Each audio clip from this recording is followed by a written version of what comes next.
Senhoras e senhores, muito bom dia, boa tarde, boa noite. Deixa eu ajeitar meu cabelo aqui, tá? Tô bonito, tô. Eu sei que eu tô. Peraí.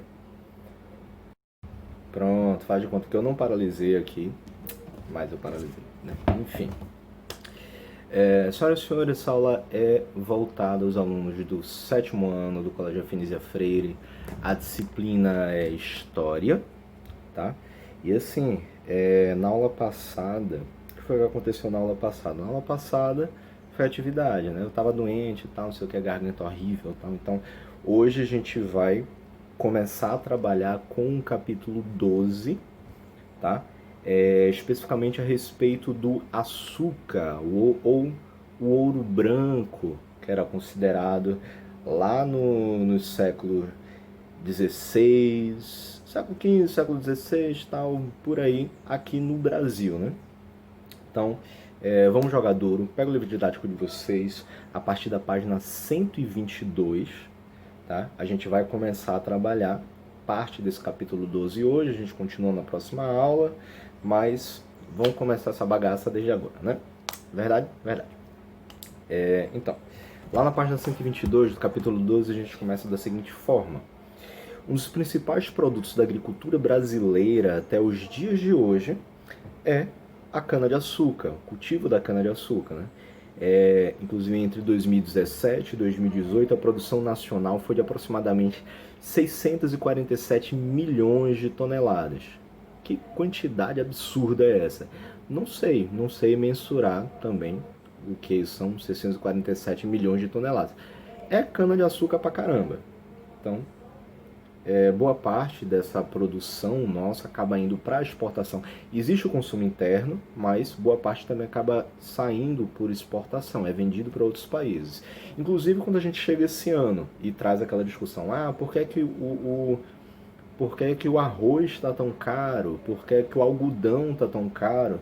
Isso acaba levando, quando vai para o supermercado, né, comprar o saco de arroz, saiu lá de R$ 3 e pouco, e a galera tá pagando hoje 5, 6 reais. 5 quilos de arroz, isso 1 quilo, né? 5 quilos de arroz lá no Sudeste, no Sul, chega a passar de R$ 40, que eles compram um saco maior. O algodão também está saindo muito mais caro hoje em dia, então isso vai acabar acarretando no aumento do valor das roupas que são feitas com a matéria base, o algodão, né?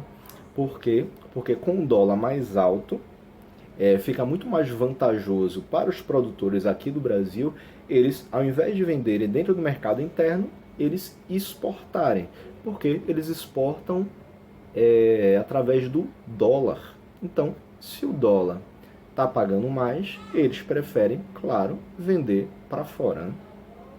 Mas enfim, aqui no Brasil, entre os anos de 2017 e 2018, a produção de cana-de-açúcar foi de 647 milhões, em torno de 647 milhões de toneladas.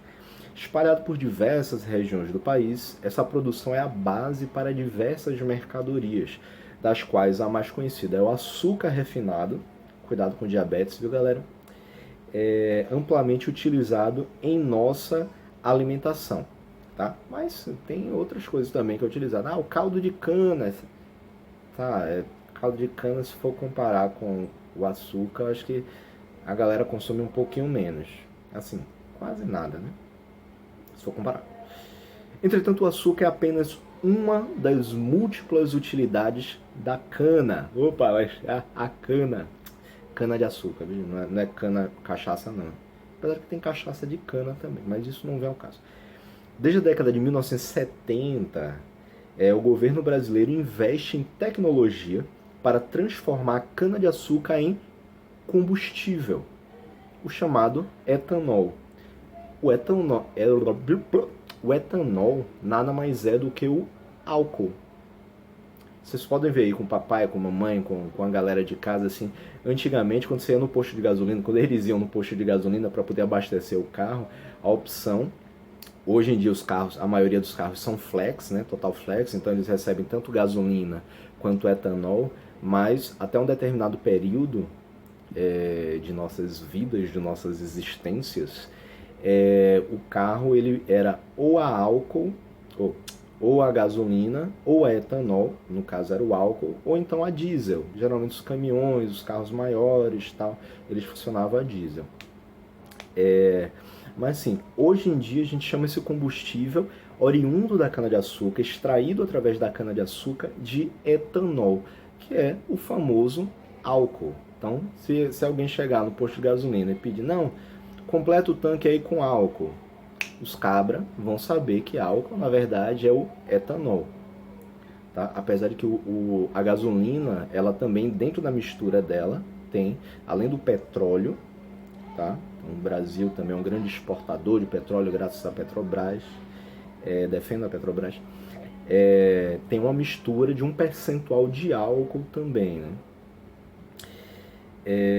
Esse combustível, o etanol, ele é usado para abastecer os mais diversos tipos de veículos e foi uma forma encontrada pelo país para diminuir sua dependência dos combustíveis derivados do petróleo.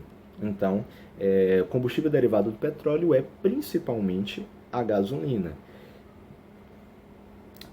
Além do etanol, nas últimas décadas, a indústria brasileira passou a utilizar a cana para produzir outras fontes de energia, que são chamadas de bioenergia. Por que se chama de bioenergia? Aí pergunta para professor de ciências como é que funciona isso.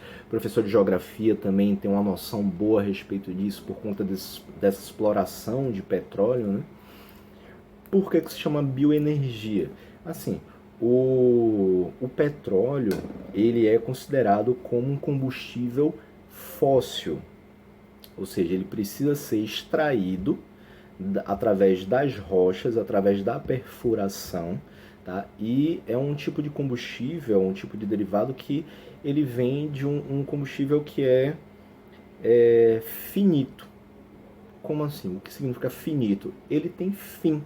Vai chegar um determinado momento, ainda vai demorar um pouco, mas vai chegar um determinado momento em que o petróleo vai acabar, vai ter uma escassez de petróleo, você não vai conseguir mais extrair petróleo, tanto que cada vez mais eles precisam extrair mais fundo, tanto que hoje em dia a gente ouve a discussão, o pré-sal, a camada de pré-sal debaixo dos grandes mares, que é onde se localiza um petróleo mais bruto.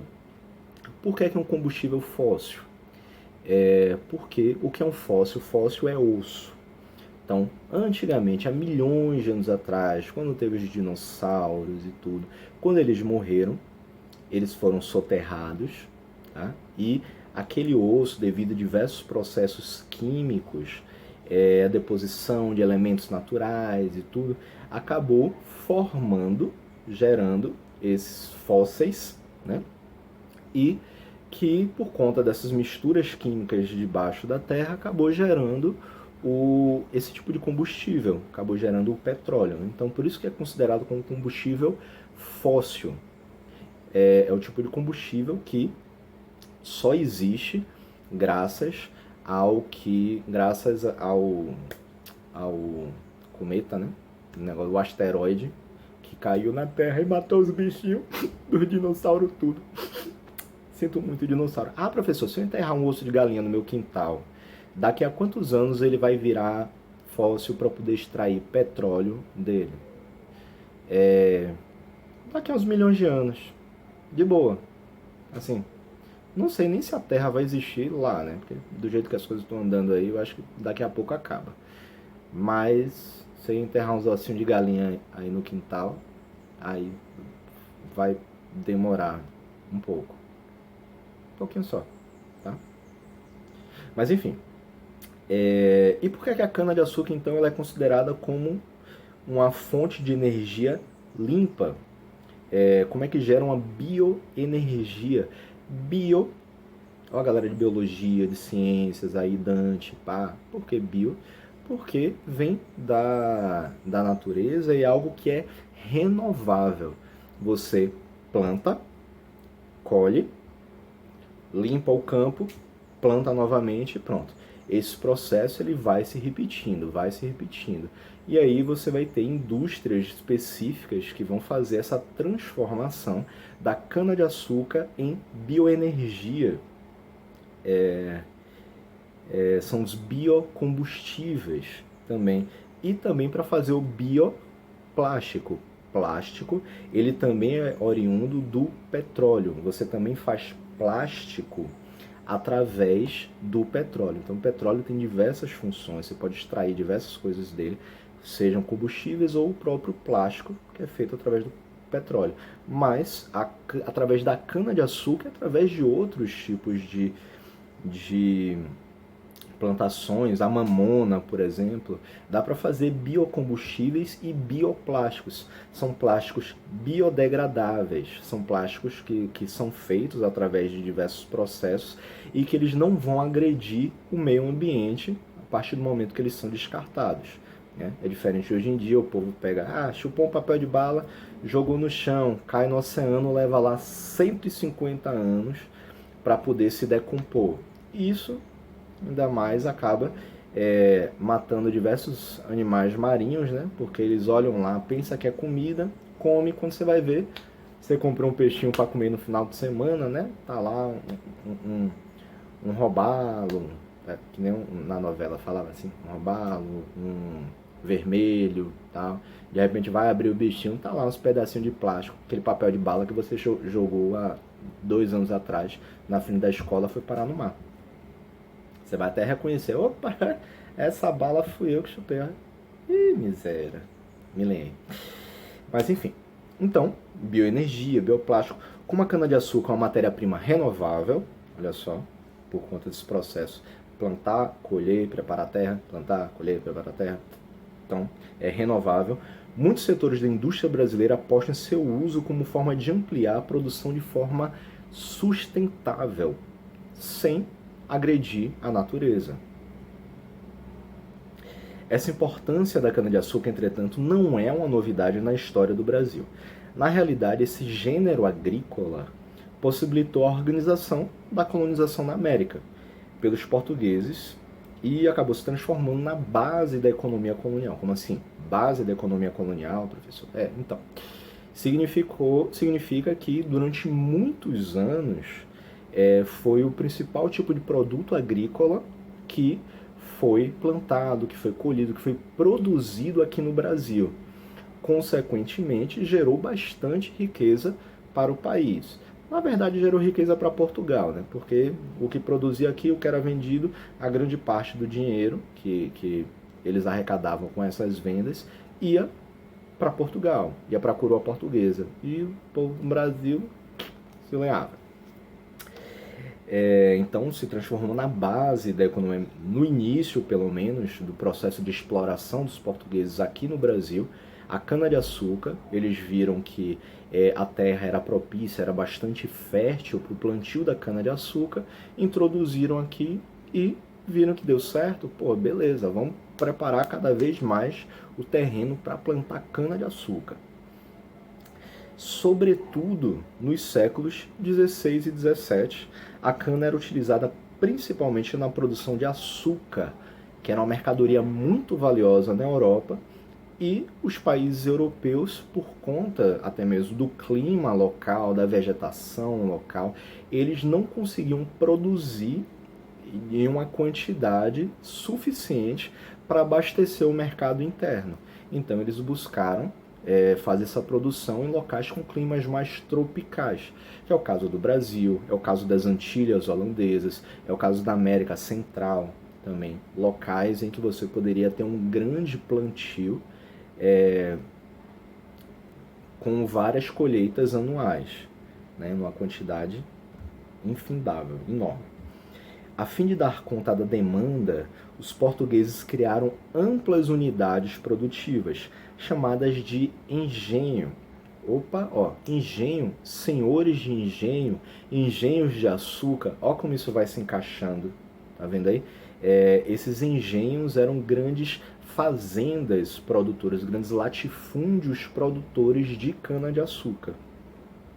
Então, graças a isso, o processo de escravidão se começou aqui no Brasil, que eles trouxeram um grande número de africanos escravizados para trabalhar nesse tipo de atividade. Afinal de contas, os campos de cana-de-açúcar, os engenhos de cana-de-açúcar eram gigantescos. Se era grande, você precisava ter uma quantidade enorme de pessoas também para eles poderem plantar e colher.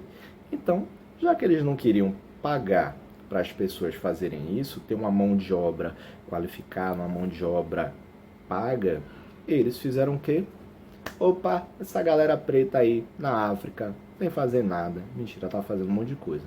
Vamos sequestrar esse povo. A escravidão nada mais foi do que um sequestro de seres humanos, mesmo para poder trabalhar forçadamente nos campos de açúcar, os campos de cana-de-açúcar aqui do Brasil. Quase quebra as coisas. Os campos de cana-de-açúcar aqui no Brasil. Eu gosto de falar com a caneta na mão. Dá um ar mais de professor mais sério, né? Como se eu fosse sério. Então, graças a esse cultivo da cana-de-açúcar, aqui cada vez mais crescente, a utilização, o crescimento desses engenhos, eles tinham essa necessidade da mão de obra e, em busca de uma mão de obra barata, eles foram atrás da realização desse processo de escravidão. Os engenhos de açúcar. Entre as diversas especiarias apreciadas pelos europeus, as especiarias, tipo o açúcar, as especiarias são todos aqueles produtos agrícolas, né? Diversos temperos eram especiarias, açúcar eram especiarias. Então, entre as diversas especiarias apreciadas pelos europeus, o açúcar era uma das mais caras. Originário da Ásia, tá vendo? A cana-de-açúcar não tem origem aqui nas Américas, é de origem asiática. Eles foram trazidos para cá, só que graças ao clima local, ao terreno propício para o cultivo da cana-de-açúcar, acabou vingando, acabou crescendo bastante aqui no país. Então o açúcar era uma das mais caras. Originário da Ásia, era produzido de forma artesanal e em pequenas quantidades. Por que artesanal? Era manualmente, era em pequenos campos, tal. Sendo utilizado principalmente como medicamento. O açúcar era medicamento. Hoje em dia, excesso de açúcar, você vai precisar de um medicamento para poder dar uma combatida nisso, né? Diabetes, que tá aí, ó. Enfim. Devido ao seu alto valor, porções de açúcar muitas vezes eram deixadas como herança em testamentos ou dadas como presentes a reis e nobres. O açúcar era algo tão valioso, tinha um valor tão elevado, que ele era uma herança, era uma espécie de riqueza. Por isso que era chamado de ouro branco. O ouro branco, tipo, tem as pepitas de ouro, de prata, de diamante e tal. Não, tinha um ouro branco que era o açúcar, porque era de grande valor, né? No século XV, os portugueses iniciaram sua produção açucareira na Ilha da Madeira e no arquipélago dos Açores, situados ambos no Oceano Atlântico, numa localização com uma temperatura mais propícia para isso, com uma terra mais propícia para isso, né? Lá eles adquiriram experiência no cultivo da cana e na montagem dos engenhos, porque para a produção do açúcar em si, não é simplesmente, opa, catou aqui a cana, vamos quebrar, chupou a cana.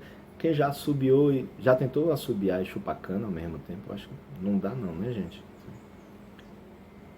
Enfim, mas para poder retirar o açúcar de lá, da cana de açúcar, tipo, precisava de toda uma engenhosidade. Por que se chama engenho? Vamos pegar essa palavra aí. Engenho, engenharia. Engenharia lembra o quê? Maquinário, você produzir máquinas, né? Os engenheiros, eles produzem geralmente máquinas, produzem equipamentos, constroem grandes casas, fábricas. Então, engenho é muito por conta dessa engenharia. Então, eles adquiriram experiência no cultivo da cana e na montagem dos engenhos, onde a cana era transformada em açúcar. Precisava passar por um processo de moagem. Eles moíam a cana de açúcar para poder retirar um sumo, um suco, que é, por exemplo, a cana, o caldo de cana mesmo, ele é retirado através de uma máquina também, de uma máquina engenhosa, uma engenhoca, para poder retirar o caldo de cana também, que é aquele caldo bem doce. Você não precisa nem jogar açúcar dentro. É bem doce porque cana de açúcar, né? Açúcar, doce, tá? Dá pra entender, né? E aí esses engenhos, eles faziam justamente essa moagem da cana. Pega, claro, tá, quantidades enormes de cana, não é só uma por vez o cara colocando ali, não. Colocava muita cana de açúcar ali dentro e ele passava pelo processo de moagem para poder o produto final ser o açúcar após o refinamento dele, né? Ah, virou caldo, aí depois faz todo um processo químico também, mistura com isso, mistura com aquilo, sai aquele açúcar refinado, bonitinho. Produzir açúcar no Brasil foi uma opção bastante atraente. O solo e o clima do litoral eram adequados ao cultivo da cana-de-açúcar. Além disso, a venda do produto na Europa poderia render altos lucros para a metrópole. Se a Europa estava doida por açúcar, Portugal achou aí o seu ouro branco. Então, tendo um local gigantesco como o Brasil, com uma terra bastante fértil, com um clima bastante fértil, você consegue produzir grandes quantidades e então, se você tem um domínio sobre isso, se você tem como é que se diz? Se você tem praticamente um monopólio sobre isso, o monopólio é o único país que conseguia cultivar, pelo menos numa quantidade tão grande assim, você vai ter preferência, você vai ter prioridade para poder chegar e os países comprarem de você, né? Eles vão deixar de comprar na Ásia, como era comprado antes, porque era feito de forma artesanal, era em quantidades menores, tudo. Então, Portugal já produzia quantidades enormes. Primeiro lá na Ilha da Madeira, lá nos Açores e depois aqui no arquipélago dos Açores e depois aqui no Brasil.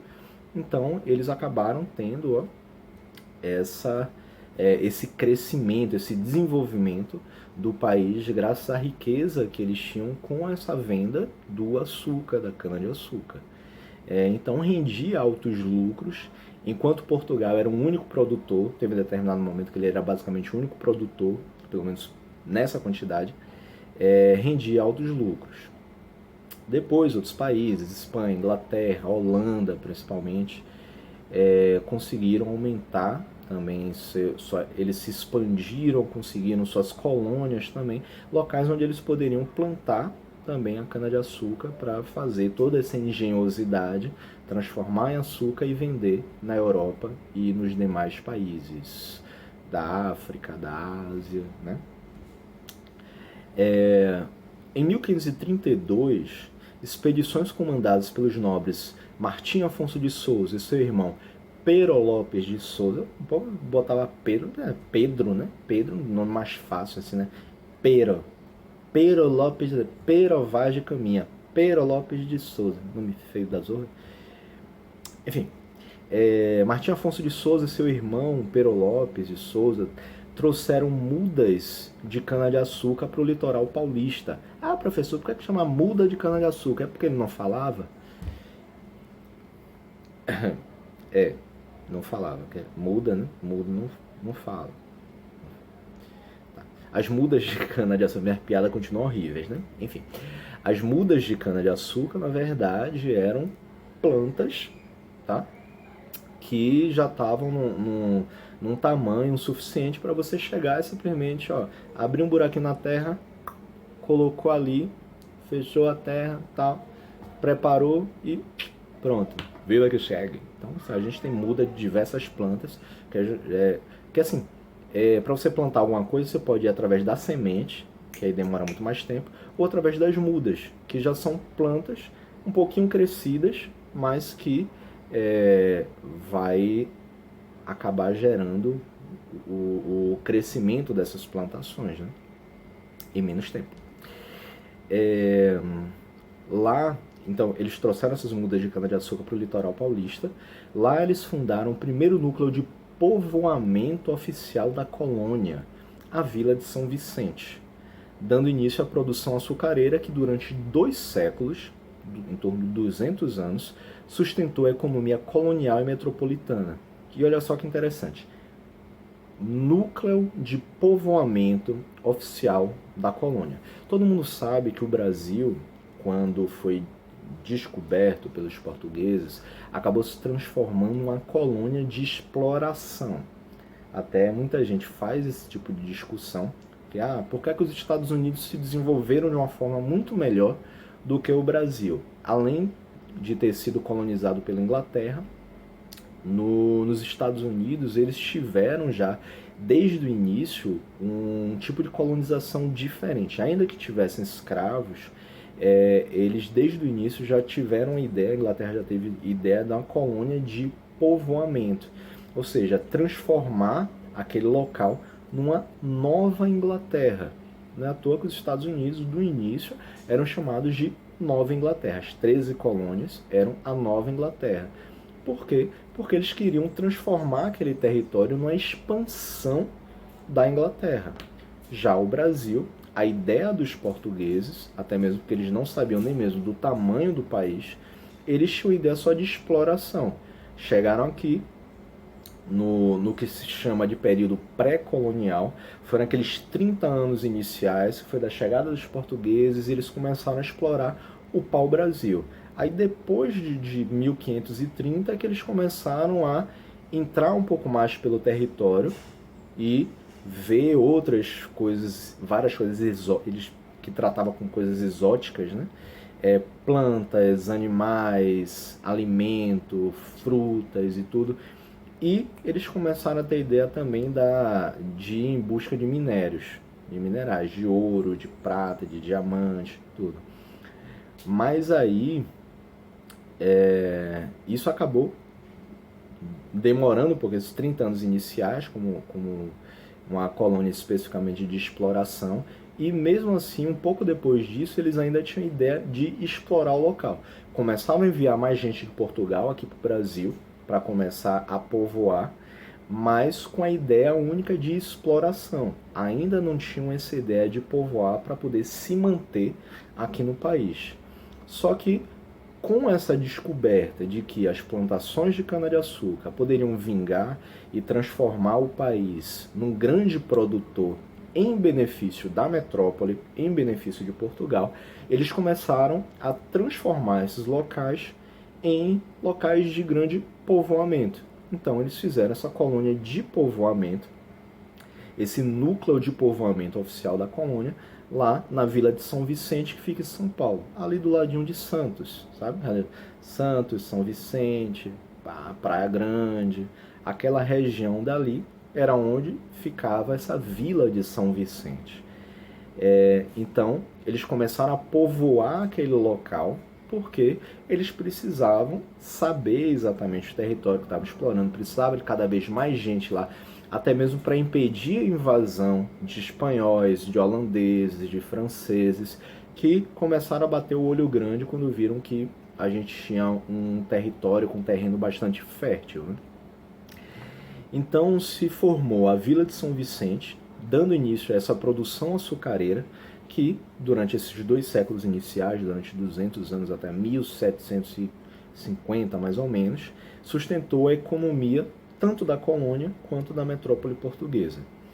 A partir da segunda metade do século XVI, a capitania de Pernambuco, então, as capitanias hereditárias, a divisão administrativa do país através de capitanias hereditárias, tinha aquelas capitanias que ficavam mais ao norte do país, que na verdade era a região nordeste, e mais ao sul, que era de São Paulo, Rio de Janeiro, para baixo.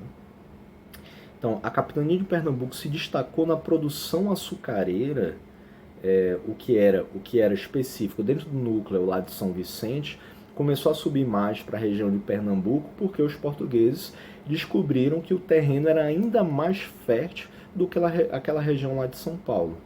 Porque, graças à fertilidade do solo, que era do tipo massapê, E aí tem aqui no nosso glossário: terra semelhante à argila, de cor quase preta, enriquecida por resíduos de cálcio, ideal para o plantio de cana-de-açúcar.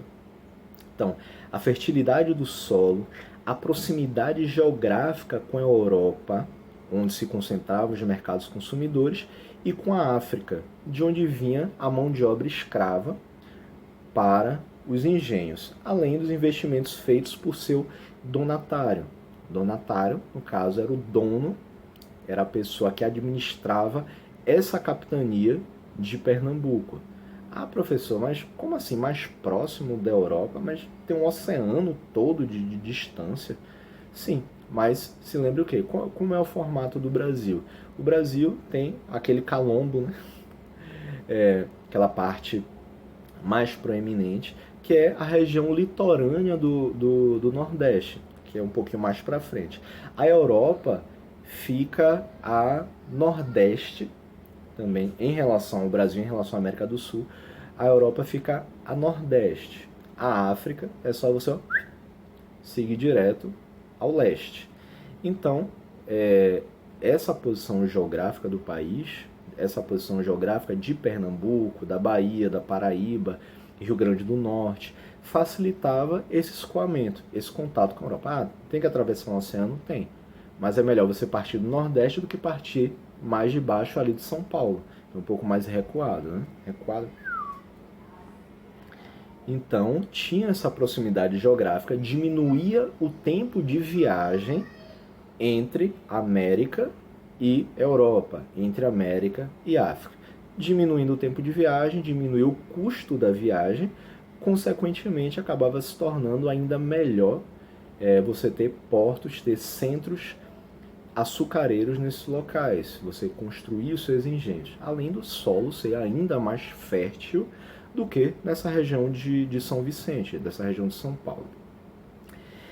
O donatário, o dono, o administrador dessa capitania de Pernambuco era um sacaninha chamado Duarte Coelho.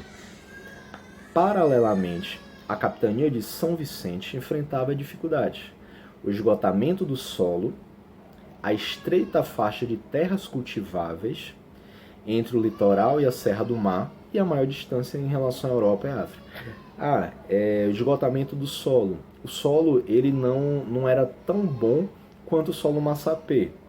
Ainda que fosse algo renovável, ainda que você conseguisse replantar várias vezes a cana-de-açúcar, eles ainda não tinham conhecimento sobre de que modo poderia se manter fértil por mais tempo. O solo massapê ele facilitava porque você tinha você tinha um período muito maior de utilização, menos desgaste do solo, para poder fazer esses diversos replantios. Tinha outro problema também, que era essa faixa de terra cultivável era menor, porque entre o litoral e a Serra do Mar. O que era a Serra do Mar? Eram regiões montanhosas.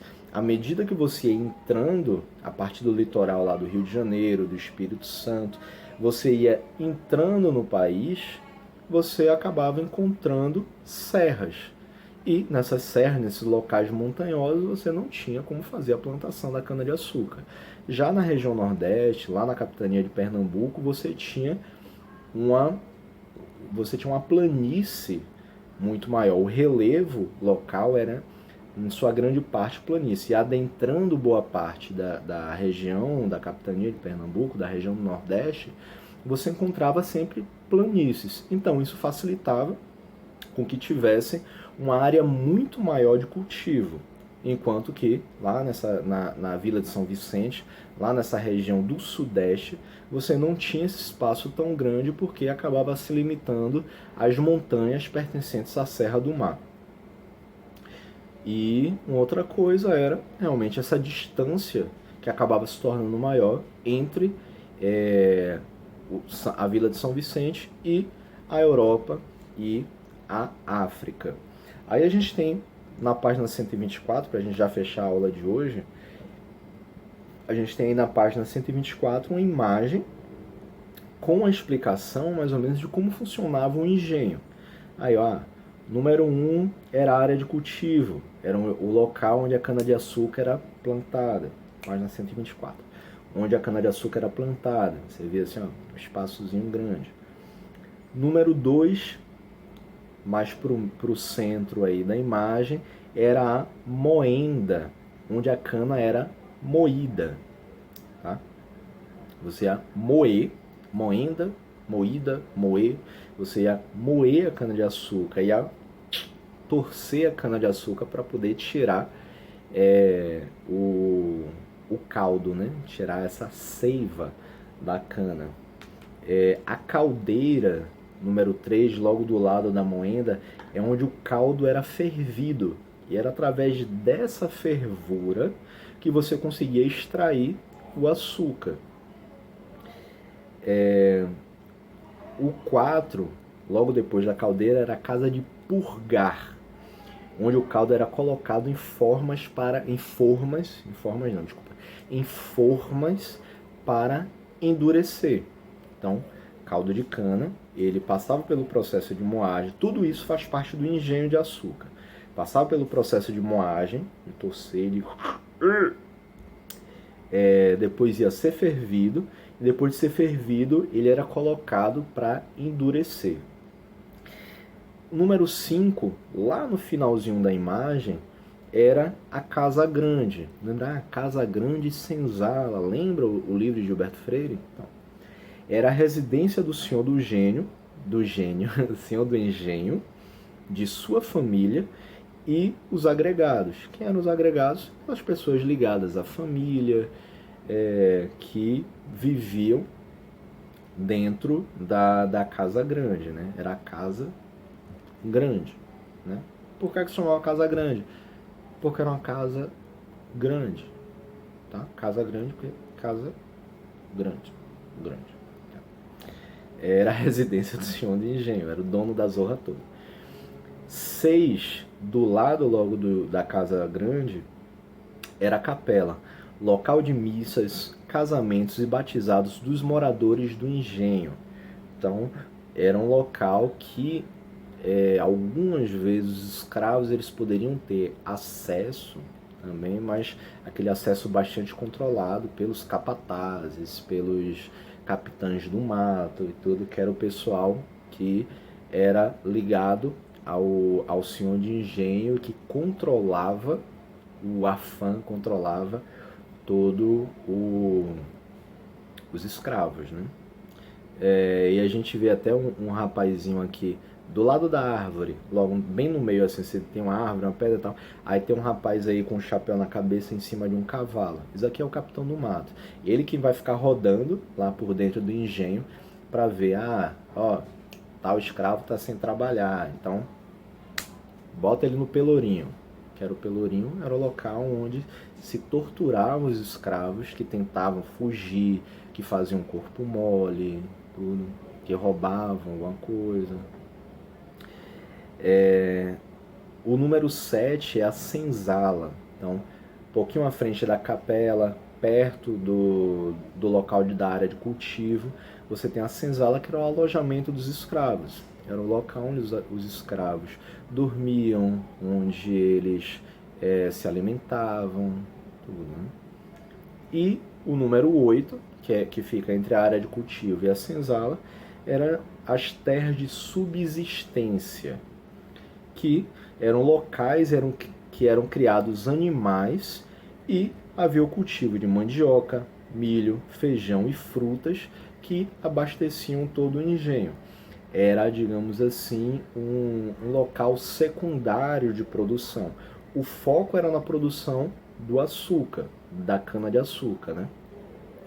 Mas existiam outros tipos de produtos agrícolas e pecuários, agropecuários, muito geral, que eram criados basicamente para serem consumidos internamente. A cana-de-açúcar e todo o processo que passava pelo engenho era para a produção do açúcar para venda, mas havia essas produções agropecuárias menores que era para subsistência, justamente terras de subsistência, que era para o cultivo, a produção e tal, e o consumo interno, o consumo do senhor de engenho, sua família, o consumo daquelas pessoas que trabalhavam diretamente para o senhor de engenho, e algumas coisinhas que sobravam, a bagaceira, né, era dada para os escravos também, que não tinham direito a zorra nenhuma mais, né? Enfim, vamos encerrar a aula de hoje, já bateu aqui 40 minutos de aula, e a gente continuar na próxima falando especificamente a respeito dos trabalhadores especializados, escravos, tal. Beleza? Valeu, galera. Falou. Tchau.